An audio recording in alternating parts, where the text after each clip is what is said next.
Азыркы тапта аймактарды өнүктүрүүгө багытталган жүздөгөн долбоорлор келип түшүүдө. Эми ишкерлерге кеңеш берүү максатында банк тармагынын жана кепилдик фонддун өкүлдөрү элет жерине барып долбоорлорду кантип ишке ашыруунун жолдорун үйрөтүшөт. Алардын макулдугу менен долбоорлор бекитилет.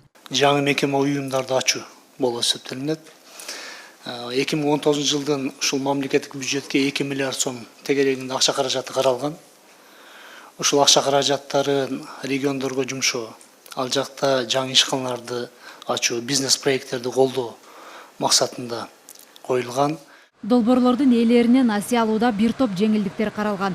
Анда пайыздык көрсөткүчү төмөн жана аны төлөө мөөнөтү узартылган. Мындан сырткары биринчи төлөмгө чейин ыңгайлуу шарттары да бар. Шарттары бул ирет ушул региондорду өнүктүрүүгө болгон акча бул шарттары жеңилдетилген. Үстөк пайыздары кыйла төмөн, анан колдонуу мөөнөтү 10 жылга чейин деп белгиленген. Алган акчалардын алгачкы этабында жеңилдетүү каникулдары түзүлгөн, кайтарып аткан учурда.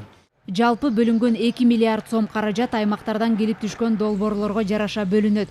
Чүй облусунда мүмкүнчүлүктөр жогору болгондуктан келип түшкөн долбоорлорда көп жана ар тармактуу болууда. Облус жетекчиси кайра иштетүүгө басым жасап, бардык келген арыздарды дыкат карап чыгып, реалдуу долбоорлорду ишке ашырууга уруксаат берет.